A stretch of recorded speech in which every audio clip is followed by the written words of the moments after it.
오늘 우리에게 주시는 하나님의 말씀은 호세아 14장 9절 말씀. 누가 지혜가 있어서 이런 일을 깨달으며 누가 총명이 있어 이런 일을 알겠느냐. 여호와의 도는 정직하니 의인은 그 길로 다니거니와 그러나 죄인은 그 길에 걸려 넘어지리라. 본래는 호세아서를 전체 읽고 그리고 또 선지서들을 전체를 읽고 이제 이렇게 해야 되는데 그럴 시간이 없어서 9절만 14절 9절만 읽었고요. 그래도 좀 도움이 되기 위해서 제가 4절에서 8절까지 좀 읽도록 하겠습니다. 호세아서 14장 4절에서 8절까지 성경책을 보셔야 돼요. 더 내가 그들의 반역을 고치고 기쁘게 그들을 사랑하리니 나의 진노가 그에게서 떠났음이라. 내가 이스라엘에게 이슬과 같으리니 그가 백합화같이 피겠고 레바논 백향목같이 뿌리가 박힐 것이라. 그의 가지는 펴지며 그의 아름다움은 감람나무와 같고 그의 향기는 레바논 백향목 같으리니 그 그늘 아래 거주하는 자가 돌아올지라. 그들은 곡식같이 풍성할 것이며 포도나무같이 꽃이 필 것이며 그 향기는 레바논 포도주 같이 되리라. 에브라임의 말이 내가 다시 우상과 무슨 상관이 있으리요 할지라. 내가 그들을 돌아보아 대답하기를 나는 푸른 잣나무 같으니 내가 나로 말미암아 열매를 얻으리라 하니라. 아멘. 특별히 이제 그 12이 그 선지서 예언서를 계속 이제 읽다 보니까 이렇게 예언서를 깊이 보면 볼수록 어떤 패턴이 있더라고요. 예언서에서 어떤 패턴이 있는데 이전에는 왜 이런 패턴을 내가 못 봤을까? 아니, 들었는데도 불구하고 그 패턴이 이 나의 것이 되어지고 또 그리고 그것이 진리가 너희를 자유케 한다는 말씀과 같이 우리의 삶을 참 자유케 하는 어떤 그런 삶이 되지 못했는데 어떤 나의 삶을 더 자유케 해주는 하나의 패턴이 되는구나 라는 생각이 좀 들었어요. 그래서 예언서 12예언서뿐만 아니고 이사야서 또 뭐 다른 예레미야, 에스겔 전체를 이렇게 쭉 읽다 보면은 계속 중복해서 패턴이 나와요. 하나님의 죄에 대해서 얘기하고 그리고 이제 회복에 대해서 얘기하는데 금방 우리가 4절에서 8절을 읽었던 이 말씀도 실은 이제 회복에 대해서 얘기를 하고 있어요. 회복에. 근데 여기서 이 회복이라는 게 어떤 회복이냐니까 좀 그 잘 알아야 될 회복 이 부분인데 이게 뭐냐니까 지금 4절에서 8절까지 이 말씀이 어떻게 보면요. 이 회복을 얘기하잖아요. 사실 모든 이 선지서나 그 예언서에서는요. 이런 패턴이 나와요. 주님이 너를 심판하고 멸망시킬 것이다. 그러고 난 다음에 회복하고 회복될 것이다. 근데 이전에는요. 그 심판당하는 그 시점에서 아무리 뭘 하려고 해도 회개를 하려고 해도 회개가 잘 안 되고 그리고 그거를 정말 그 하나님 앞에 응답하려는 그 진실함으로 나가려고 해도 나가지 못하고 그러면서 심판이 완전하게 이렇게 성립되어져 버리는. 그때 그 요나 그 목요일 날 설명했다시피 요나를 통해서 저 아수르가 회개하면서 강국이 되어지잖아요. 그러나 결국 나훔서에 와서는 여전히 그것이 오래가지 못하고 영원하게 가지 못하고 어떻게 보면 존재가 바뀐 게 아니고 잠시 뭐 이벤트 행사하듯이 회개가 잠시 그냥 그렇게 반짝해서 주님의 용서를 받고 또 부흥을 잠시 경험하다가 나중에는 어떻게 되느냐니까 결국은 멸망으로 치닫아 버리거든요. 어떻게 보면은 니느웨가 그렇게 되듯이 북이스라엘도 그렇거든요. 북이스라엘은 회개도 하지 않고 멸망해 버려요. 그나마 남유다는 멸망이 선포되어졌고 멸망할 즈음에 사실 그 히스기야를 통해서 그 멸망이 멈춰지죠. 그죠? 회개하게 되어지고. 그런데 결국은 또 멸망으로 치닫아 버립니다. 그래서 인간의 어떤 그 회개와 인간의 어떤 노력들이 사실은 보면요. 이게 한계가 있어요. 오늘 읽은 5절에 내가 이스라엘에게 이슬과 같으리니 이 말이 하나님이 이슬이 된다고 했는데 이전에 이 이슬에 대해서 얘기하고 있는 게 호세아 6장에 이 말이 나오거든요. 지난주에도 제가 설명을 한 것 같은데 정말 오라 우리가 여호와께 돌아가자. 여호와께서 우리를 찢었으나 낫게 하실 것이다. 그리고 우리가 여호와를 알자 힘써 여호와를 알자 하면서 막 이렇게 그 하나님의 그 헤세드에 대해서 응답하자. 그러면서 정말 이것을 보면은 어떻게 보면은 이제 호세아의 마음이겠죠. 자기가 직접 그런 정말 엄난한 그런 여인을 사랑하려고 할 때 그 복잡한 마음 그리고 그것이 하나님이 우리를 사랑하는 그 마음이다라는 것들을 알게 되어지고 그럼에도 불구하고 끝까지 정말 우리를 사랑하시는 그 하나님의 마음을 호세아가 느끼고 이제 그렇게 외치는 것이지 않습니까? 그 하나님의 헤세드에 응답하지만은 사실 4절에 보면 이렇게 하거든요. 에브라임아 내가 내게 어떻게 하랴 유다야 내가 내게 어떻게 하랴 너의 인애가 아침 구름이나 쉬 없어지는 이슬 같도다. 그 하나님의 그 헤세드에 하나님의 그 인애에 사실 이렇게 응답을 한다 하더라도 그 응답이 그냥 잠시 아침에 그냥 뭐 새벽에 좀 있다가 아 이게 해만 뜨면은 쉬 없어지는 구름과 이슬과 같다라는 거죠.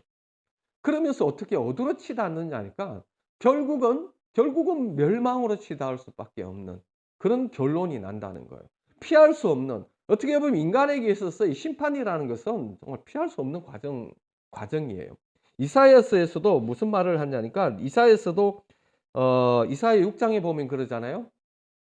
하나님의 그 천상 회의에 이사야가 참여하게 되죠. 그래가지고 나는 입술이 부정한 백성 가운데 거하면서 영광의 하나님을 보았다 해가지고 서랍이 날라와서 그 숯불로 입술 찢어주고 용서해주고 그러면서 누굴 보낼까 하니까 저요 보내라 해가지고 할 때에 그래 너는 가서 이 백성에게 선포하라. 그러면서 하시는 얘기가 그렇잖아요. 6장 9절부터 제가 한번 읽어 드릴게요. 여호와께서 이르시되 가서 이 백성에게 이르기를 너희는 듣기는 들어도 깨닫지 못할 것이요 보기는 보아도 알지 못하리라 하여 이 백성의 마음을 둔하게 하며 그들의 귀가 막히고 그들의 눈이 감기게 하라. 염려하건대 그들의 눈으로 보고 귀로 듣고 마음으로 깨닫고 다시 돌아와 고침을 받을까 하노라 하시기로 내가 이르되 주여 어느 때까지니까 하였더니 주께서 대답하시되 성읍들은 황폐하여 주민이 없으며 가옥들은 사람이 없고 이 토지는 황폐하게 되며 여호와께서 사람들을 멀리 옮기셔서 이 땅 가운데 황폐한 곳이 많을 때까지니이다. 그 중에 10분의 1이 아직 남아 있을지라도 그것도 황폐하게 될 것이나 밤나무와 상수리 나무가 뱀을 당하여도 그 그루터기는 남아 있는 것 같이 거룩한 씨가 이 땅에 그루터기니라 하시더라. 이사야가 제가 가서 선포하겠습니다 하고 선포하면 확 요나가 선포하듯이 막 돌아와야 되잖아요. 돌아와야 되는데 안 돌아와요. 그러면서 하나님께서 무슨 말을 하냐 이런 말을 하거든요. 다시 돌아와 고침을 받을까 하노라. 잠시 언제 다시 돌아서 고침을 받았습니까? 느헤미야 니느웨에 잠시 니느웨 이 아수르가 잠시 돌아와서 고침을 받고 다시 멸망했고 히스기야 때 잠시 돌아왔다가 나중에 멸망해 받고 다른 말로 한다면은 이런 한계 가지고 끊임없이 돌아오는데 아침 이슬과 구름과 같이 쉬 없어지는 그런 것을 얘기하는 것이 하나님이 우리에게 주시려는 은혜는 그런 은혜가 아니라는 거예요. 그냥 인간이 어떻게 회개하고 인간의 수준으로 응답해서 주어지는 그런 은혜가 아니라는 거예요. 그래서 어떻게 해요? 이게 너희들은 이슬과 같다 했는데 하나님이 이슬이 되셔서 백향목과 그리고 백합화 같이 피고 뿌리가 박히고 가지가 퍼져서 어떻게 보면요 이것은 하나님이 우리에게 주시는 어떻게 완전한 안식 이제는 그야말로 한 번 휙 왔다가 그냥 이렇게 엎치락뒤치락하는 결론 나지 않는 그런 마음을 얘기하는 것이 아니라 그야말로 결론난 회복을 얘기하거든요. 근데 계속 결론난 회복을 얘기하고 결론난 회복을 얘기하고 죄에 대해서 얘기하고 심판에 대해서 얘기하고 그리고 결론난 회복에 대해서 얘기하고 그런데 이 결론난 회복은요 뭐와 관련이 있냐니까 하나님의 나라와 관련이 있어요. 심지어는 천년 왕국, 주님의 초림, 재림에 대해서 관련이 있는 회복이에요. 이 회복은 인간이 이룰 수 있는 회복이 아니에요. 우리가 이렇게 살아갈 때에 우리 안에서 일어날 수 있는 그런 회복을 얘기하는 것이 아니라 이 회복은 하나님 그 메시아가 올 때에 메시아를 통해서 이루어질 회복을 얘기하고 있는 회복이에요. 이것은 여기서도 보시다시피 내가 그들의 반역을 고치고 기쁘게 그들을 사랑하리니 나의 진노가 그들에게서 떠났음이라. 주님이 하시겠다는 거예요. 너희들의 인내시 없어지는 그런 인내가 아니다. 안개와 이슬 같은 그런 것이 아니라 이제는 주체가 바뀐 것을 얘기해요. 이제는 내가 한다. 이 얘기거든요. 내가 하는데 항상 여러분들이 그 선지서나 예언서를 볼 때요. 거기에 보면은 하나님의 회복들이 나오는데 그 하나님의 회복들은 다 100% 메시아와 관련된 회복이에요. 메시아 나라 하나님 나라와 관련된 회복이에요. 그 회복이 우리가 이룰 수 있는 회복이 아니에요. 그 회복은 하나님께서 이루시는 회복인데 그 회복은 철저한 심판 가운데 이후에 주어지는 회복이에요. 이사야서에서도 동일하게 얘기하고 있지 않습니까? 언제까지? 다 망할 때까지. 인간적인 모든 것들이 망할 때까지. 심지어는 잠시 회개해서 고침을 나한테 돌아와서 고침을 받을까까지도 원하지 않는 회복이에요. 잠시 회복 그거는 한계가 있는 거예요. 그래서 너희는 듣기는 들어도 깨닫지 못하고 보기는 보아도 알지 못하게 하신다는 거예요. 그것이 망하게 시키려고. 어떤 망함이 있냐니까 실은요, 심판과 회복은 딱 붙어 있습니다. 어떤 망함이 있냐니까 우리 존재의 망함이에요. 그리고 완전히 다 거들나고 그루터기만 남아있다. 겨우 생명만 유지한다는 거예요. 우리 존재의 망함. 이스라엘과 유다가 그렇게 되거든요. 존재의 망함. 그러고 난 다음에 이사야 40장에 위로하라 내 백성을 위로하라 고역의 때가 마쳤다 이렇게 하면서 이제는 누가 주시는 회복이 있냐 누가 주시는 참된 평안과 안식이 있느냐니까 메시아가 주시는 참된 안식과 평안. 그때는 이제는 우리가 할 수 있는 영역이 끝나는 거예요. 그래서 우리는 이때 우리가 할 수 있는 이 영역 속에서 엎치락 뒤치락 난리를 치고 바가지를 하는 거예요. 여기서 해답이 있느냐? 좀 겸손해가 히스기야와 같이 잠시 이렇게 회개하고 그래서 잠시 부흥을 맛볼 수는 있지만은 하나님이 주시는 것은 그런 차원의 것이 아니라는 것입니다. 하나님이 주시는 것은 메시아가 주신 메시아를 통해서 이루어지는 참된 안식과 참된 믿음의 길을 주시는 거예요. 그래서 하박국도 여러분들 이렇게 선포를 하잖아요.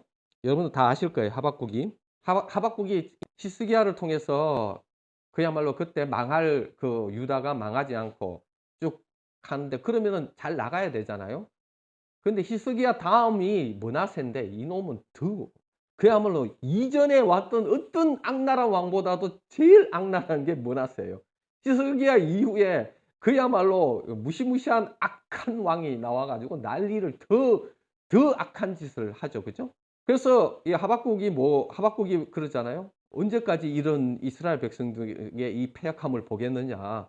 그러니까 하나님께서 바벨론을 데리고 오겠어 심판한다 하죠. 그러니까 하박국이 더 놀라는 거죠.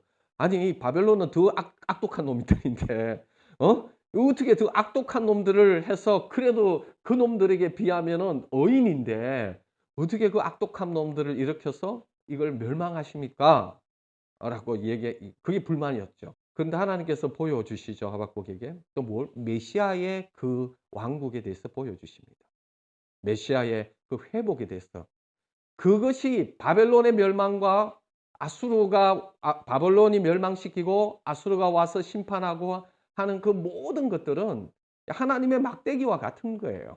하나님께서 잠시 사용하시는 막대기와 같은데 왜 막대기를 때리시고 왜 그렇게 하시느냐? 메시아의 그 안식을 주시기 위함이라는 거죠. 그래서 하박국에서 이런 얘기를 하잖아요. 제가 하박국 3장 16절을 제가 한번 읽어 볼 테니까 16절 이하를 읽어 볼 테니까 잘 들어보세요. 내가 들었으므로 내 창자가 흔들렸고 그 목소리로 말미암아 내 입술이 떨렸도다. 무리가 우리를 치려 올라오는 환난 날을 내가 기다림으로 썩이는 것이 내 뼈에 들어왔으며 내 몸은 내 초소에서 떨리는도다. 치러 오는 환난 날을 내가 기다린다고 해요. 이 바벨론의 심판을 기다리고 있는 거예요. 왜 기다립니까? 그 후에 심판 후에 주실 하나님의 이 메시아의 참된 안식과 평안 때문인 거예요. 이거 없이는 심판 없이 나의 멸망 없이 하나님의 나라가 오지 않는 거예요. 메시아의 세계가 주어지지 않는 거예요. 그래서 어떻게 해요? 이거를 받아들여야 되는 거예요. 그냥 피하고 싶지만은 피할 수 없는 거예요. 왜? 그 심판이 내 삶 가운데서 철저하게 이루어져야 되는 거예요. 그래야 메시아의 참된 그 나라와 안식이 주어지기 때문이죠. 그래서 17절에 비록 무화과 나무가 무성하지 못하며 포도나무에 열매가 없으며 감람나무에 소출이 없으며 밭에 먹을 것이 없으며 우리의 양이 없으며 외양간에 소가 없을지라도 나는 여호와로 말미암아 즐거워하며 나의 구원의 하나님으로 말미암아 기뻐하리로다. 주 여호와는 나의 힘이시라. 나의 발을 사슴과 같게 하사 나를 높은 곳으로 다니게 하시리로다. 그래서 그 심판 가운데에서 어떻게 됩니까? 완전 거들나는 나의 삶 전체가 거들나지만은 그래도 내가 기뻐할 수 있는 것. 하나님께서 나를 향하신 응? 나를 향하신 하나님의 그 비전을 봤던 것이죠. 그래서 의인은 믿음으로 말미암아 살리라 한 거.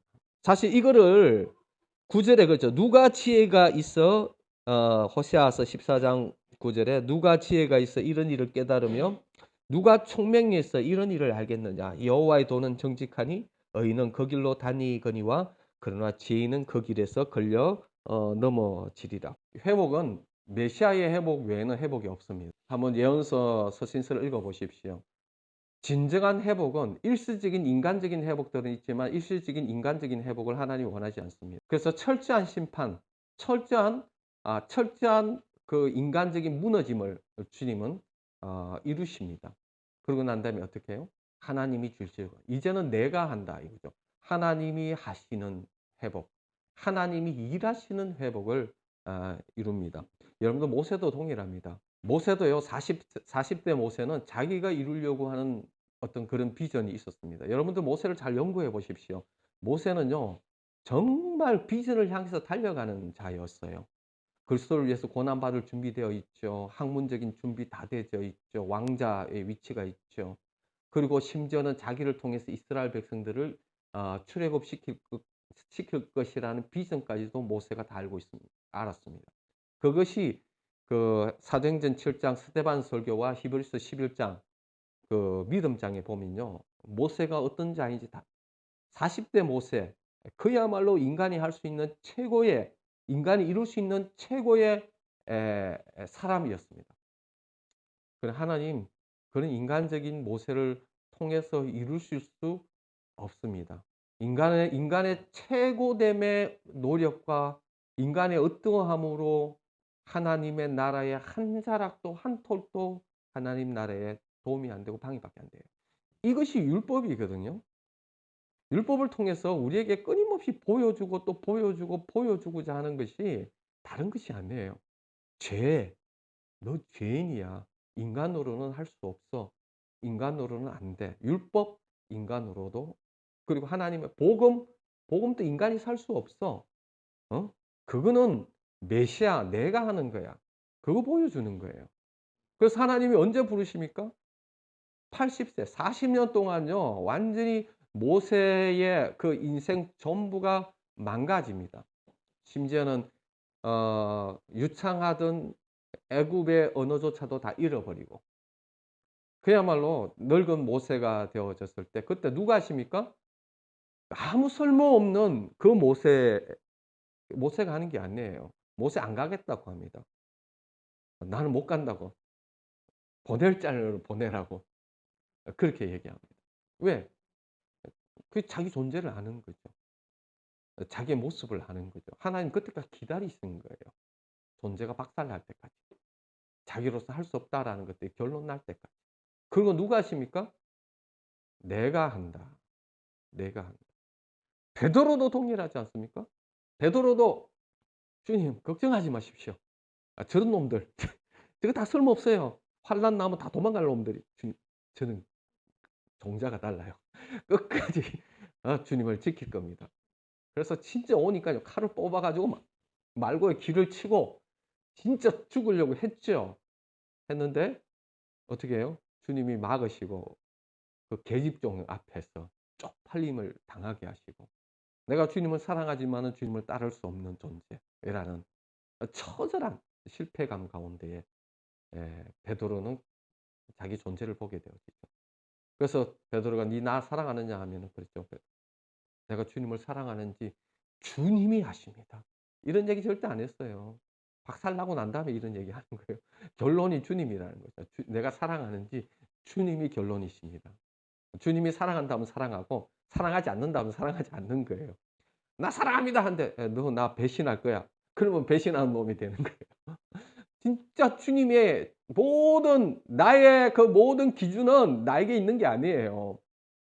근데 계속 자기에게 기준을 두려고 하는 이 미친 짓을 언제까지 하는 사람들은 고생을 많이 귀가 있으나 듣지 못하고 눈이 있으나 보지 못하고 백날 이렇게 처박히면서 자기가 주체가 되어서 결론을 못 내요.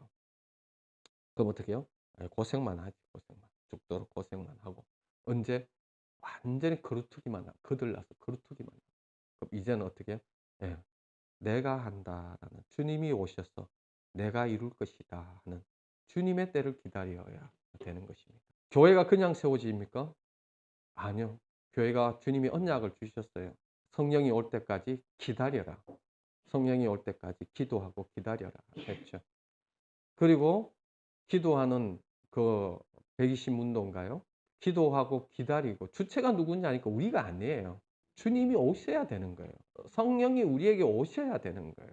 성령이 오셔서 성령이 말하게 하심으로 말하게 하시고 성령이 우리 가운데에서 주님의 역사를 드러내셔야 되는 거예요. 내 계획 다 세우고 내 생각, 내 열심 그거 다 죽어야 돼요. 그거 가지고 되는 게 아니에요. 주체가 완전하게 바뀌어야 돼요. 로마서 7장과 로마서 8장의 사이가 그런 거거든요.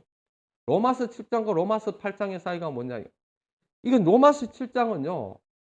이게 안 된다. 우리 존재 자체가 안 되는 존재라는 것을 보여주시는 거예요. 아무리 해도 안 되는 존재다. 네가 그렇게 살아보려고 난리게 해도 결국 고백은 오호라 나는 공고한 사람이로다. 이 사망의 몸에서 누가 나를 건져내라. 이 고백밖에는 할 수 없는 존재인 거예요. 구조적으로 그래요. 그 존재가. 그러나 그리스도 예수 안에 있는 자, 그리스도 예수 안에 있는 자, 그리스도 예수 안에 있는 자라는 것은 주체가 내가 주체가 아니에요. 예수 그리스도가 주체인 거죠. 내가 그리스도와 함께 십자가에 못 박혔나니 그런즉 이제는 내가 사는 것이 아니라 내 안에 그리스도께서 사시는 것이라 내가 이제 육체 가운데 사는 것은 나를 사랑하사 나를 위하여 자기 자신을 버리신 하나님의 아들의 믿음으로 사는 것이다. 이렇게 나와 있죠. 8장 1절에 보면 그러므로 이제 그리스도 예수 안에 있는 자에게는 결코 정죄함이 없나니 이는 그리스도 예수 안에 있는 생명의 성령의 법이 죄와 사망의 법에서 너를 해방하였습니다. 지금 계속 강조하고 있는 이제 그리스도 예수 안에 있는 자에게는 결코 정죄함이 없다. 이는 그리스도 예수 안에 있는 생명의 성령의 법이 죄와 사망의 법에서 너를 해방하였습니다. 7절에서는요. 예수 그리스도 안에라는 말이 없어요. 계속 내가 주체가 내가예요. 내가 살려고 하고 내가 해보려고 했고 내가 이루어 보려고. 이게 허스슨 테일러의 고백이잖아요. 신앙을 복음을 살아보려고 했고 선교사로서 가서 진짜 그 복음대로 살아보려고 했는데 노이로제 신경쇠약에 걸린 거예요. 안 사라지는 거예요. 내가 못 살아내는 거예요. 할 수 없는 거예요. 다른 말로 하면은 그리스도 안에 있는 것인지 몰랐던 거예요. 내가 복음으로 살 수 있다고 생각했던 자이죠. 내가 복음으로 살 수 있다는 자들의 한계를 반드시 경험하게 합니다. 그게 율법이에요. 다른 말로 하면 내가 그리스도 안에서가 아닌 내가 복음을 살아보려고 하면서 내 삶 가운데에서 사라지지 않는다면 여러분은 여전히 율법 가운데 있는 겁니다. 내가 율법 가운데 있는데 내가 율법 가운데 있는 걸 모르고 있는 거예요. 그리스도 예수 안에 있는 자, 넌 주체가 넘어간 자예요. 주체가 넘어간 거. 근데 끊임없이 보면 이 주체가 넘어갔는지를 잘 몰라요. 간단한 예로 이런 거죠. 자기가 주체인 사람은 운전대를 자기가 쥐고 있는 거예요. 그래서 항상 이런 질문을 해요. 주님 앞에 옆에 앉혀 놓고 옆에 앉혀 놓으면 다행이지. 자기가 탁 "주님 오른쪽으로 가야 됩니까? 왼쪽으로 가야 됩니까? 주님 속도를 좀 낼까요? 말까요? 주님 저기 저 위험한데 주님 저 갈림길이 나왔어요. 저 어떡해요? 저 파도밖에 앞에 파도밖에 없어요 주님. 큰일 났네. 어디로 가야 돼요? 어떡해요? 항상 주체가 자기가 주체인 사람은 그다음에 "주님 오른쪽 다음에 왼쪽으로 갈까요? 왼쪽 다음에 오른쪽으로 갈까요?" 항상 이렇게 물어요. 그 자기가 주체인 사람들의 특징이에요. 자기가 주체인 사람은 항상 자기가 자기 계획을 해요. 그리고 자기 생각에 빠져 있어요. 그러면서 자기가 그리스도 밖에 있다는 사실을 자기가 주체라는 사실을 몰라요. 그러면 로마서 7 장에서 계속 뺑뺑이 돌아야 되는 거예요. 뺑뺑이 돌아. 그리스도의 세계, 그리스도의 안식이라는 것은 로마서 8 장에 그리스도 예수 안에 있는 자에게는 정죄함이 없다. 결코 정죄함이 없다. 그리스도 예수 안에 있는 생명의 성령이 죄와 사망의 법에서 너를 해방. 누구든지 그리스도 안에 있으면 새로운 피조물이라. 이전 것은 지나갔으니 보라 새 것이 되었도다. 너희가 그리스도 안에서 하늘의 모든 신령한 복을 받는 자라고 했어요. 그리스도 안에 있는지 없는지가 중요한 것이에요. 서신서와 복음서가 좀 달라요. 복음서는 예수 그리스도가 오셨어요. 그가 그리스도인지 알지 못하는 거예요. 그러다 보니까 예수 그리스도가 회개하라 천국이 가까웠다 하면서 끊임없이 복음을 선포하고 가르치시고 질병을 치유하시면서 뭘 드러내시느냐니까 내가 메시아다. 너희들이 그토록 기다리고 성경에서 그토록 그 메시아의 세계가 온다고 했던 그 장본인이 나다. 그래서 끊임없이 내가 메시아다라는 것을 설명하는 것이 복음서예요. 복음서를 통해서 우리는 뭘 보느냐니까 예수가 메시아다라는 것을 보는 거예요. 근데 서신서는 달라요. 서신서는 이미 그것이 결론 난 자들이에요. 이미 그리스도 안에서 핍박을 받고 있고 그리스도 안에서 고난을 받고 있고 그리스도 안에 있는 자들에게 보내는 것이 서신서예요. 복음서에는 아직까지 예수 그리스도가 십자가에 못 박히지 않았지 않습니까? 이제는 복음서에는 끊임없이 그런 것들을 보여줘요. 그래서 그러잖아요. 너희들한테 이룰 것이 많다. 가르쳐 줄 것이 굉장히 많다. 너희들은 지금 너희 감당 못한다. 십자가 얘기하니까 베드로가 막 데리고 가 가지고 막 책망하고 난리를 치고 막 걱정하고 막 어떻게 십자가를 더 깊이 설명해 줘. 십자가 기본도 출발도 안 되는데 예수 그리스도의 십자가만 얘기해도 제자들이 난리를 치고 하는데 그 이후의 것을 어떻게 가르쳐 줘요. 십자가 하나 못 받아내는데. 그래서 그러잖아요. 진리의 성령이 오시면은 다 가르쳐 줄 것이다. 그래서 그 이후에 성령님께서 우리를 모든 진리 가운데 인도하시면서 어떻게 해요? 그리스도 안에 있는 자, 십자가를 통해서 그것이 그리스도 안에 있는 자가 되게 하시고 그리스도 안에 있는 자, 그리스도 안에 있는 자들에게 보내는 것이 서신서예요. 서신서는 율법적으로 보면 안 돼요. 서신서는 율법적으로 보면 안 되고 서신서는 그리스도 예수 안에 있는 자에게 주시는 새 언약의 말씀이에요. 사람들은 끊임없이 그 새 언약의 말씀조차도 율법같이 대하고 있어요. 율법같이.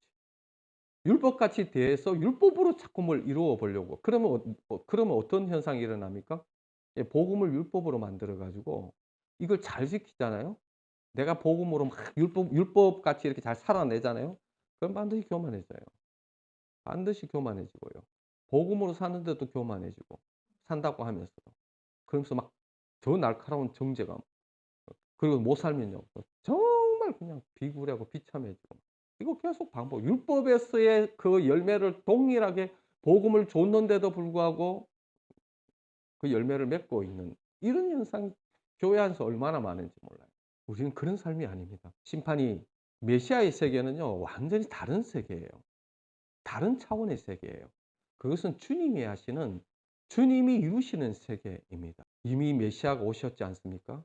그래서 이사야서에서 보면요. 이사야서에서는 뭘 얘기하느냐. 새 일을 얘기하고 있고 예레미야에서는 새 언약을 얘기하고 있고 에스겔서에서는요. 새 마음, 새 영을 주신다고 하셨어요. 새로운 일을 인제 시작하신다는 거예요. 왜? 이제 메시아가 오면은 새로운 일을 시작하시기 위해서. 요엘서도 그랬잖아요. 영을 만민에게 인제 부어 주겠다. 그래서 고린도후서에서는 그게 뭐냐면 새 언약의 일꾼이라고 하잖아요. 우리는 새 언약의 일꾼인 거예요. 새 언약의 일꾼. 육체로 사는 자가 아니고 새 언약의 일꾼이면은 완전히 어떻게 주체가 바뀐 자. 그래서 말씀을 대할 때 어떻게 말씀을 대해야 되냐. 우리가 십자가에서 내가 죽고 예수가 산다. 주체가 바뀌었다. 그러면요. 이제는 이걸 내가 지고 있는 게 아니에요. 주님이 지고 있어요. 그리스도 안에 있는 거예요.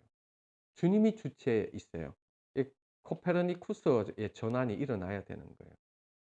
세상이 나를 통해서 탁 이렇게 돌아가잖아요. 세상이 나를 통해서 탁 돌아가고 태양도 나를 중심으로서 돌아가고 모든 일어나는 사건들이 다 내가 중심이에요. 이 사건이 일어나면은 어떻게 하냐니까 자기가 해석해요.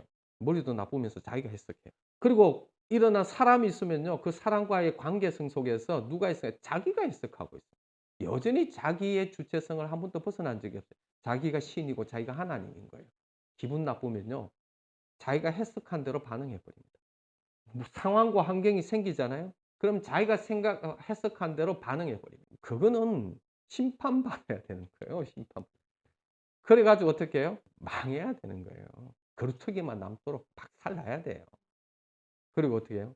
이제는 하시는 주님이 주님이 주체가 되시는 그 삶으로 주님이 인제 이끌어 주시는 거예요. 여기서 보면요. 지혜에 대해서 오늘 보면 누가 지혜가 있어서 이런 일을 깨달으며 누가 총명이 있어서 이런 일을 알겠느냐.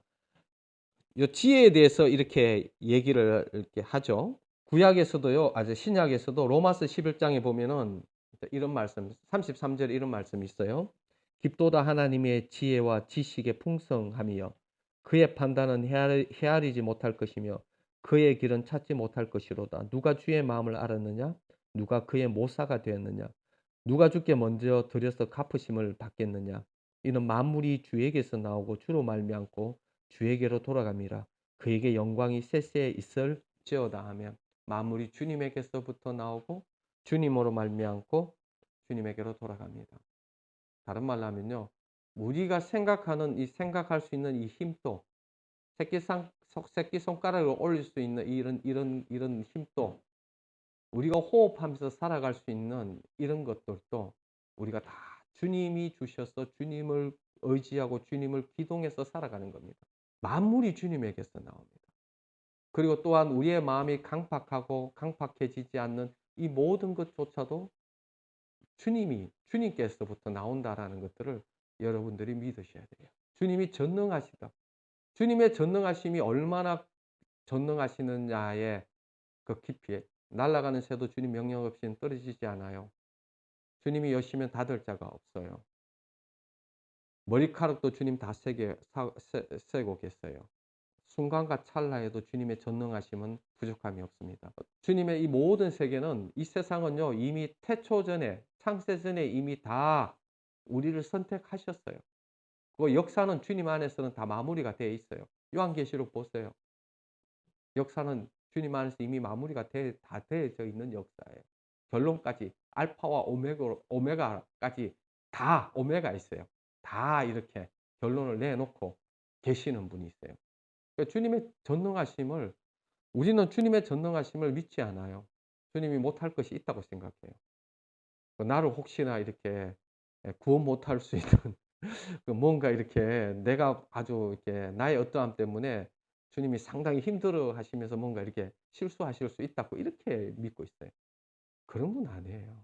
창세 전부터 주님이 아예 그냥 DNA를 그렇게 다 집어넣어 놓으신 거예요. 그리고 그것은 이유가 다 있는 거예요. 만물이 주님에게서부터 나의 나 된 것들도 다 주님 손에서 이루어지는 것이죠. 그 전능하심을 진짜 믿는다면요. 그때부터 우리는 안식할 수 있습니다. 우리가 전능하심을 믿지 않고 선하심을 믿지 않아요. 염려, 걱정이 어디서 나옵니까? 염려 걱정은 자기에게서 나오거든요. 주님이 전능하시지 않다고, 자기가 뭔가 책임져야 된다고, 여전히 자기가 왕이 되고 자기가 주인이 되어서 자기가 뭘 해야 된다고 생각하기 때문에 염려 걱정이 생기는 것이죠. 여러분들 아무것도 염려하지 말라 했잖아요. 그 선악과 먹는 거 한 가지예요. 주님이 선악과 따먹지 마라 했잖아요. 선악과 따먹지 마라 했는데 확 따먹어 버렸잖아요.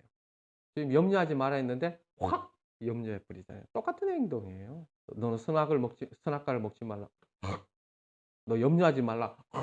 똑같은 행동이잖아요. 똑같이 주님한테 반항하고 배역하고 그렇게 살고 있잖아요.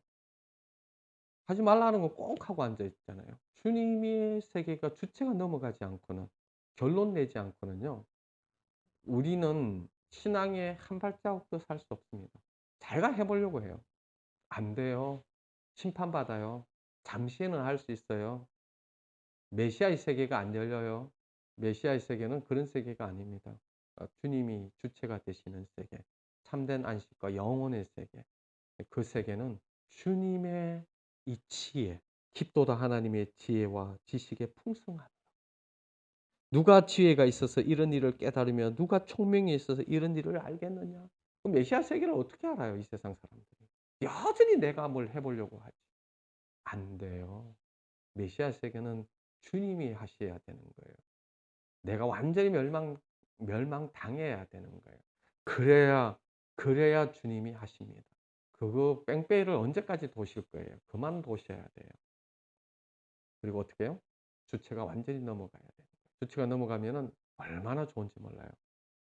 그러면요, 이런 질문도 안 해요. 주님, 오른쪽으로 가야 돼요? 왼쪽으로 가야 돼요? 이런 질문을 안 해요. 주님, 저기 요렇게 고다음 단계는 주님 어떻게 해요? 뭐 그런 질문도 알게 해 주시면 알고, 안 알게 해 주시면 몰라도 돼요. 그냥 안식하는 거죠. 제가 왜 여기 있게요? 나도 몰라요. 내가 왜 여기 있는지. 이 교회를 갑자기 주님이 교회를 왜 나 이런 교회를 뭐 한다고 제가 생각이나 했나요? 저 이거 왜 여기 있는 예빈자매 왜 여기 있어요? 모르죠, 그죠? 주님이 있게 하시니까 있는 거예요. 주님이 주체이시죠. 앞으로도 계속 주님이 주체가 되실 거예요. 믿으셔야 돼요. 언제 더 믿어야 되냐니까 심판받을 때, 처박힐 때, 안 될 때 더 주님이 하신다라는 것을 믿으셔야 돼요. 왜 못 사느냐니까요. 훈련이 더 필요해서 그래요. 심판을 더 받아야 되기 때문인 거죠. 내 안에 그동안 우리가 얼마나 죄 가운데 뒹굴었어요. 마음껏 죄 짓고 마음껏 지 마음대로 하다가 우리가 조금 경건하다고 그냥 그게 다 고쳐질 것 같아요? 아니에요. 그 열매 다 먹게 하십니다. 그 열매 다 먹게 하실 때는 감사함으로 먹었어요. 못 살게 하실 때는 못 살게 할 때는 주님 붙들고 정말 그 메시아 주님이 하실 것들을 주님의 선하시다는 거, 나를 사랑하신다는 거, 그거 끝까지 붙들고 주님을 신뢰하고 믿음 가운데 그리고 그리스도 안에 있어야 됩니다. 그 그리스도 안에 십자가에서 주님이 이루어 주셨습니다. 결국은 내가 죽고 예수가 사는 이 삶으로 내가 죽고 예수가 살고 주체가 바뀌지 않으면요, 우리는 신앙생활 출발도 못합니다. 하나님의 성령이 오셔 십자가를 통해서 하나님의 성령이 주시잖아요. 여러분들 왜 속건제, 속죄제 이런 걸 합니까? 예언서에 보면요, 이제 너희들이 이렇게 그 바치는 속건제, 속죄제 그리고 살찐 그 짐승, 아우 내가 이제 질린다. 나중에 뭐 이 똥을 내가 처발라 버린다. 이렇게 얘기하고 내가 너희들 그 절기에 드리는 그 예물 내가 받기 너무 힘들다. 왜냐니까요. 주님이 그 속건제, 속죄제를 주신 이유는 뭐냐니까 하나님이 임마누엘 하시려고. 하나님과 함께 하시려고. 이스라엘 백성 가운데 하나님이 있을 수가 없잖아요. 주님이 오시면은 다 이렇게 그 거룩하신 주님 앞에 심판받게 더 있겠어요. 그나마 주님과 동행하려고 속건제, 속죄제, 죄의 문제를 처리하는 거잖아요. 주님과 동행하고 주님과 함께 하려고 하는데, 그러면 주님과 동행하고 함께 하면 어떤 일이 공의와 정의의 열매를 맺어야 되는데, 그들이 어떻게 하냐면 속건제, 속죄제 이런 것들을 막 이렇게 갖다 드리면서 우상 숭배는 따로 하고 있고 정의와 공의의 열매는 안 맺고 자기 정욕의 욕심 다 따라가고 그러니까 하나님이 견디지를 못하는 거예요. 하나님이 동행할 수가 없어요. 그들의 형식과 율법의 형식과 겉으로는요. 하나님과 동행하는 주님의 언약을 그렇게 맺어 놓았기 때문에 동행하는 모양은 같는데 하나님이 함께 하실 수가 없는 거잖아요. 자기 욕심을 따라서 다 행하고 있고 하나님에 대해서 하나님의 본래 그 의미가 뭔지 그게 관심도 없는 거잖아요. 자기 선지자가 얘기하고 회개하라면요. 그냥 쳐 죽여버리고 짱돌로 찍어버리고 너는 돌아가서 아마샤가 아모스 보고 니는 돌아가 가지고 너가 크게나 밥이나 먹어라. 여기 오지 마라. 그러면서 하나님의 그 말씀과 그런 것들을 다 거부해 버려요. 그 수 없는 거짓 선지자들 얘기나 듣고 그러면서 하나님과 동행하는 것에 대해서 하나님에 대한 책망과 교훈에 대해서 안 듣잖아요. 그러면서 여전히 형식은 갖춰 놓고 하나님을 완전히 이런 형식에 완전 종노릇하게 만들면서 그러면서 자기 욕심 다 채리고 있는. 그러니 하나님이 이걸 어떻게 쳐요? 너 희생의 똥을 내가 너 얼굴에 발라버리겠다고. 그렇게 하잖아요. 왜? 주님의 목적은 하나님과 동행하기 위함이잖아요. 하나님과 함께 하시고 성령을 주시는 거잖아요. 십자가를 통해서. 내가 죽어야 되는 거예요. 나의 존재성이 처리되어져야 되는 거죠. 그래서 하나님의 성령을 주시고 하나님이 새 영을, 새 언약, 새 마음, 새로운 일을 우리 가운데 행하시. 이게 메시아의 세계인 거죠. 그리고 우리가 메시아의 세계에 이미 하나님 나라에 들어온 존재면요. 율법과 같이 살 수 없어요. 그래서 실은 율법이 필요해요. 왜 율법이 필요하냐니까 그리스도 밖에 있는 사람들에게 율법이 꼭 필요해요. 그리스도 밖에 있는 사람은 계속 심판받아야 되니까. 그리고 죄를 자꾸 보게 해야 되니까. 그래서 율법이 필요한 거죠. 율법은 몽학 선생이라고 하잖아요. 초등교사라고 하지 않습니까? 그리스도께 보내는 초등교사 역할. 그래서 그리스도 밖에 있는 사람은 율법이 꼭 있어야 돼요. 그래 가지고 죽도록 고생해야 돼. 멸망하고 심판받고 박살 나야 돼. 그러고 난 다음에 메시아로 나아갈 수밖에 없다. 그게 결론 내고 그리고 그리스도 안으로 들어와. 그리스도 안에 있는 자의 이 말씀은 어떻게 적용해야 되냐니까요. 이제는 어떻게 이 말씀이라는 것은 우리의 실상이에요. 우리의 실상이라는 것은 이 말씀이 우리의 씨앗과 같아요. 우리 심령의 말씀이 심겨지는 거예요. 다른 말 각인되어지고 결론 나는 것을 얘기해요. 내 생각, 나의 주장, 나의 해석이 아니라 하와가 자기 생각, 자기 주장, 자기 해석하다가 망했어요. 마귀에게 속은 거예요. 정령 죽으리라고 했는데 내 생각에는 이렇게 만지지도 말고 이렇게 하라고 그냥 죽을까 하노라. 뭐. 이게 자기 생각. 그래서 이 싸움은 진리와 비진리의 싸움이에요. 진리와 비진리의 싸움. 그러니까 지식이 없어서 망하는 거예요. 하나님의 말씀을 정확하게 그게 진짜 진리냐? 그게 진짜 비진리냐? 저는 다른 것 안 봐요. 뭐 훌륭한 목사님, 뭐 훌륭한 선교사님 할 때 참 이렇게 힘들 때가 참 있어요. 저거는 조금 비진리인데 라고 느껴지는 것들이 참 많아요. 진리냐 비진리냐. 왜냐하니까요. 이 말씀이 나의 생명이고 이 말씀이 나의 존재를 결정하기 때문이에요. 그리스도 안에 있는 자에게는 이 말씀은요. 결론인 거예요.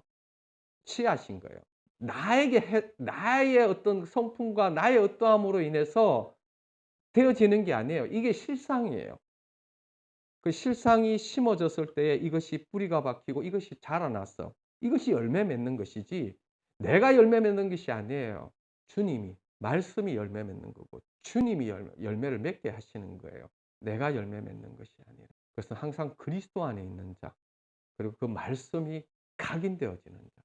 그 말씀이 내 심령에 심겨진다. 말씀이 내 심령에 심겨져야 그것이 자라날 거 아닙니까?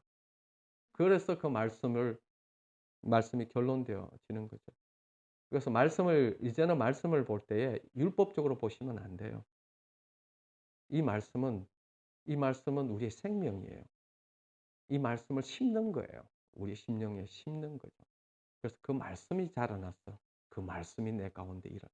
실상이잖아요. 우리 삶 속에 틀렸다면요. 삶이 이상하다 하면 내가 지금 잘못된 걸 붙들고 있는 거예요. 틀린 걸 심은 거예요. 그게 현실에 나타나잖아요. 그러면은 어떻게 해요? 어떻게 해요? 이제는 똑바로 심어야죠.